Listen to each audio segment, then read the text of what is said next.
Pada suatu petang yang hening, seorang wanita Bani Israel berjalan terhuyung-hayang. Pakaiannya serba hitam, menandakan dia sedang dalam kesedihan yang mendalam. Tudungnya menutupi hampir keseluruhan mukanya, tanpa selekan atau perhiasan di tubuhnya.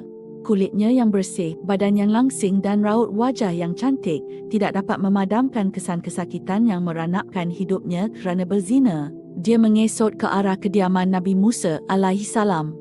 Tonton video ini hingga habis supaya tidak tersesat. Dia mengetuk pintu perlahan-lahan sambil bertanya khabar. Kemudian terdengar suara dari dalam, "Sila masuk." Wanita cantik itu kemudian masuk sambil menundukkan kepalanya. Air mata mengalir dari matanya ketika dia berkata, "Wahai Nabi Tuhan, tolong bantu saya, doakan saya agar Tuhan mengampuni dosa besar saya." "Apa dosa awak?" tanya Nabi Musa terkejut. "Saya takut untuk menyatakannya," jawab wanita cantik itu. "Katakan, jangan teragak-agak," mendesak Nabi Musa. Maka putus asa wanita itu dan berkata, "Saya telah berzina."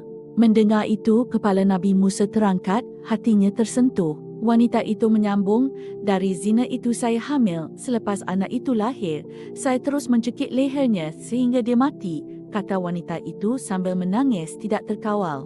Nabi Musa mempunyai mata yang berapi-api. Dengan muka yang marah, dia menegur wanita bejat, "Pergi dari sini, supaya azab Allah tidak menimpa rumahku kerana perbuatan kamu." "Pergi," jerit Nabi Musa sambil mengalihkan pandangannya kerana jijik. Seorang wanita berwajah cantik hati bagaikan kaca terkena batu, hancur berkecai dan segera bangun dan berlalu pergi. Dia tersadung keluar dari rumah Nabi Musa. Ratapannya sangat menyayat hati. Dia tidak tahu di mana hendak mengadu. Dia pun tidak tahu ke mana kakinya hendak membawanya. Jika seorang Nabi menolaknya, bagaimana orang lain akan menerimanya? Dia membayangkan betapa besar dosanya, betapa jahatnya perbuatannya. Malaikat Jibril turun kepada Nabi Musa. Roh Amin Jibril lalu bertanya, "Mengapa kamu menolak wanita yang ingin bertaubat dari dosanya? Tidakkah kamu tahu dosa apa yang lebih besar daripada itu?" Nabi Musa terkejut. Dosa apakah yang lebih besar daripada kejijikan wanita yang berzina dan pembunuh ini? Maka Nabi Musa ingin tahu bertanya kepada Jibril, "Benarkah ada dosa yang lebih besar daripada dosa perempuan yang hina?" Dia tanya. "Terdapat," Jibril menjawab dengan tegas. "Dosa apakah itu?" Musa bertanya semakin ingin tahu.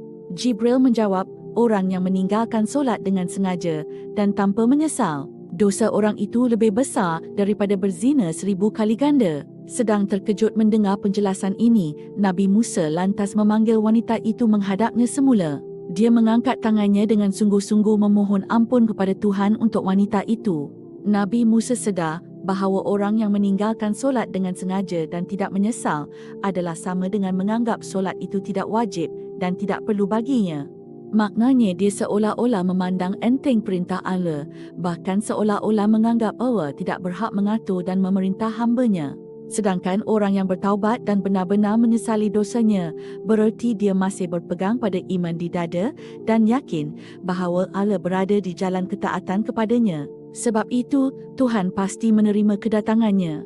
Ibnu Qayyim Al-Jauziyah rahimahullah berkata, umat Islam bersepakat bahawa meninggalkan solat 5 waktu dengan sengaja adalah dosa yang paling besar dan dosanya lebih besar daripada dosa membunuh, mengambil harta orang lain, berzina, mencuri dan meminum arak.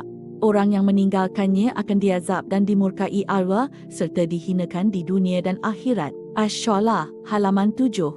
Dalam sebuah hadis disebutkan bahawa orang yang tertinggal solat sehingga terlewat waktunya, kemudian mengkadanya, akan disiksa di neraka kerana satu hukup. Satu hukup adalah 80 tahun. Satu tahun terdiri daripada 360 hari, manakala satu hari di akhirat dibandingkan dengan 1000 tahun di dunia.